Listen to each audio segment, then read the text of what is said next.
सभी को जय मसीह की आज की वीडियो में मैं आपका स्वागत करती हूँ। ये वचन आपसे बात करेगा, परमेश्वर इस वचन के द्वारा आपसे बात करेगा। यह अद्भुत वचन है, सच में यह अनोखा वचन है, ये मनों को बदलने वाला वचन है। और इस वचन के साथ हमने विश्वास करना होगा। कैसे विश्वास? जैसे अब्राहम ने किया। सच में अब्राहम इतना अच्छा विश्वासी था। परमेश्वर अब्राहम से बहुत ही पसंद रहते थे और परमेश्वर ने अब्राहम को मेरा मित्र भी बोला था। सच में परमेश्वर अब्राहम को देख के बड़े खुश थे। आज के वचन के साथ हम मनन करेंगे उत्पत्ति की पुस्तक 12वां अध्याय, वचन 1 से लेकर 4 तक मैं आपके बीच में पढ़ूंगी। यहोवा ने अब्राहम से कहा, अपने देश और अपने कुटुंबियों और अपने पिता के घर को छोड़कर उस देश में चला जा जो मैं तुझे दिखाता हूँ, और मैं तुझे एक बड़ी जाति बनाऊंगा और तुझे आशीष दूंगा और तेरा नाम महान करूंगा और तू आशीष का मूल होगा। जो तुझे आशीर्वाद दें उन्हें मैं आशीष दूंगा और जो तुझे कोसें उसे मैं साँप दूंगा। भूमंडल के सारे कुल तेरे द्वारा आशीष पाएगी। यहोवा के इस वचन के अनुसार अब्राहम चला और लूत भी उसके संग चला। और जब अब्राहम हारान देश से निकला उस समय वह 75 वर्ष का था। आमीन। सच में अब्राहम का विश्वास इतना अच्छा विश्वास था, इतना मजबूत विश्वास था। देखो भाई बहन, जब हम अपने घर को छोड़कर जाएंगे, क्या हम इतनी बड़ी कुर्बानी परमेश्वर के लिए दे सकते हैं? जहां हमारे बचपन का प्यार है, जहां हम वर्षों से रहते हैं। परमेश्वर ने कहा इस अपने पिता का घर को छोड़ दे और जिस देश में मैं तुझे ले जाना चाहता हूं तू वहां चले जा। अब्राहम ने परमेश्वर से कोई किंतु नहीं परंतु नहीं, अपने पत्नी और अपने भतीजे रूत को लेकर अब्राहम वहां से चला गया। अब्राहम जाते जाते मिस्र देश में पहुंचा और वहाँ के लोग इतने खतरनाक लोग थे, वो दूसरे देश के लोगों को मार डालते थे। अब्राहम ने वहाँ पर अपने पत्नी से कहा, अपनी पत्नी से बोला, तू यहाँ पर झूठ बोल देना, तू ऐसा नहीं कहना कि मैं अब्राहम की पत्नी हूँ। तूने ऐसा कहना है अब्राहम मेरा भाई है, मैं अब्राहम की बहन हूँ। अगर तू अपने आप को मेरे बहन बताएगी तो वो लोग शायद मुझ पर रहम करेंगे और मुझे नहीं मारेंगे, नहीं तो वो मुझे मार डालेंगे। यहाँ मेरा जीवन खतरे में है। परमेश्वर अब्राहम के साथ था।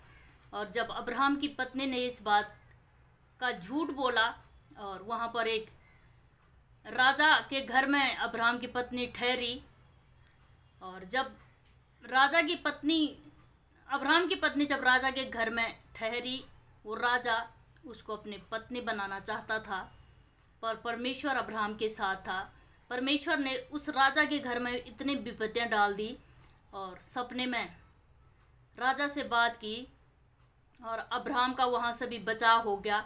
और उसने अपने कर्मचारियों को सारे आज्ञा देकर जो उसके सारे संपत्ति थी और उसकी पत्नी वहाँ से लौटा दिया। नहीं तो वहाँ का इतना खतरनाक एरिया था, वहाँ के लोगों को बाहर के आए हुए लोगों को मार देते थे।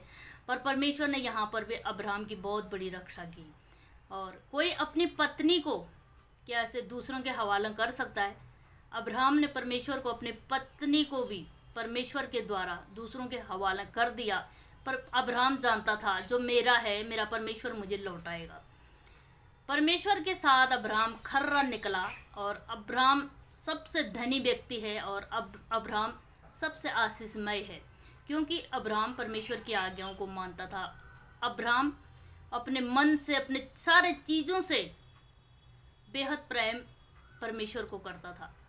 फिर अब्राहम की यहाँ पर परीक्षा आई। परमेश्वर ने यहाँ पर अब्राहम को जांचने के लिए बोल दिया, तू अपने बेटे इसहाक को मेरे नाम से बलि कर दे, उसको मार दे। उस समय पुराने नियम में बलि चढ़ाई जाती थी।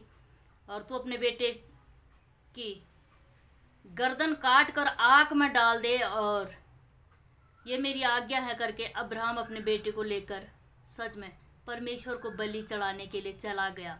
तब भी अब्राहम ने कोई किंतु नहीं परंतु नहीं। अब्राहम का मन परमेश्वर से इतना जुड़ा था परमेश्वर अब्राहम के इस मजबूत विश्वास को देख के इतना पिघल जाता था, इतना नम्र हो जाता था परमेश्वर। उतनी जितनी परीक्षा से अब्राहम सिदर होता था, उसकी डबल आशीष अब्राहम को परमेश्वर देता था। भाई बहन, आज आप और मेरा भी विश्वास परमेश्वर अब्राहम का जैसा हो तो वही खुदा है, वो नहीं बदलने वाला परमेश्वर है। वो अब्राहम के टाइम में भी वही परमेश्वर था और आज भी वही परमेश्वर है। सच में परमेश्वर कभी नहीं बदलने वाला खुदा है। बस कहीं ना कहीं हमारे विश्वास में कमी रह जाती है, कहीं ना कहीं हम लोग संख्या कर लेते हैं, कहीं ना कहीं हम लोग परमेश्वर पर शक कर लेते हैं, तब हमारी वो बड़ी आशीष रुकी होती है। अगर आप भी अब्राहम का जैसा विश्वास करते हो, परमेश्वर अब्राहम की जैसी आशीष आपको भी देने के लिए तैयार है। खुदा अब्राहम की जैसी आशीष आपको देना चाहता है। पर हाँ, एक बात का ध्यान रखना भाई बहन, अब्राहम की जैसी परीक्षा आपके जीवन में भी आएगी, क्योंकि सोना भी तपने के पश्चात चमकता है। जब सोना का डिज़ाइन बनाया जाता है, उसको आँख में डाला जाता है और हथौड़े से कूटा जाता है, तब बाद में जब उसके गहने बनते हैं तो सुंदर लगते हैं। लेकिन उससे पहले इंसान के साथ भी ऐसी ही है।